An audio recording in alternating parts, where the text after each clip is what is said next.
नागपूर शहरात त्याचप्रमाणे राज्यातही असे अनेक प्रकार घडले आहेत. याकरता शासन काही समुपदेश केंद्र त्या दृष्टीने उघडणार आहेत का? नंबर एक. नंबर दोन, लैंगिक अत्याचार करून धर्मांतर करण्याचा प्रयत्न अनेक संघटित गुन्हेगारांसारखा सुरू आहे. म्हणजे नागपुराचे 2-3 प्रकार मानकापूर पोलीस स्टेशन असेल, गोरेवाडाचा भाग असेल, इथे घडले आहेत. त्यांच्यावर आपण मोका लावणार आहोत का? नंबर दोन. शैक्षणिक संस्थांना देशभरातनं विशेषतः मदरस्यांना पैसा येतो आहे. नागपुरात या पैशाचा वापर शिक्षणासाठी नाही तर धर्मांतरांसाठी होता अशा तक्रारी झाल्या आहेत. असे बँक खाते जर आपल्याला आढळले तर ते आपण गोठवणार किंवा सील करणार आहोत का?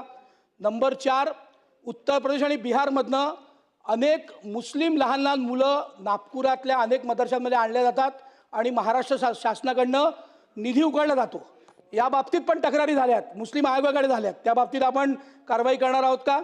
आणि अशा बाबतीत जी काही जबरदस्ती करण्यात येते आहे अशा व्यक्तींवर आपण कुठल्या नियमांतर्गत कारवाई करू?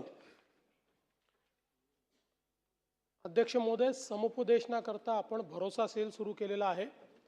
या भरोसा सेलमध्ये अशा प्रकारच्या प्रकरणांमध्ये विशेषतः महिलांच्या समुपदेशनाची व्यवस्था जी आहे ती आपण त्या ठिकाणी केलेली आहे. वेगवेगळ्या प्रकारे जे काही डोनेशन्स येतात आणि ते चुकीच्या पद्धतीने वापरले जातात, या संदर्भात आता केंद्र सरकारने FCRAचा कायदा खूप कडक केलेला आहे.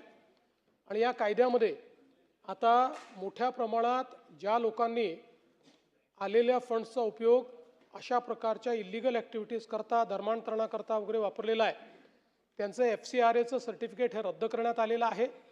आणि रद्द करून त्यांना आता अशा प्रकारच्या देणग्याच घेता येत नाहीत अशी व्यवस्था या ठिकाणी केलेली आहे. आपण जे बाहेरची मुलं मदरस्यांमध्ये येत आहेत अशा पद्धतीचा जो काही उल्लेख या ठिकाणी केला आहे त्यामध्ये काही चुकीचं चाललं आहे का हे निश्चित पडताळून पाहिलं जाईल. आणि आपण जो शेवटचा प्रश्न विचारला त्यामध्ये मी जसं सांगितलं की आपण हा जो काही धर्मस्वातंत्र्य विधेयक केलेला आहे हा कायदा आता जेव्हा केंद्र सरकारकडनं मंजूर होऊन येईल त्यानंतर अशा प्रकारच्या सगळ्या गैरप्रकारांना आळा घालण्याकरता आपल्याकडे स्पेशल ॲक्ट असेल.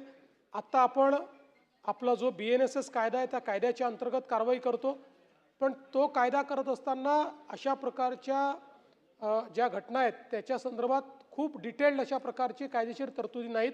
म्हणूनच आपण स्पेशल कायदा या सभागृहाने पास केलेला आहे. तो मंजूर झाल्यानंतर त्याच्या अंतर्गत कारवाई होईल.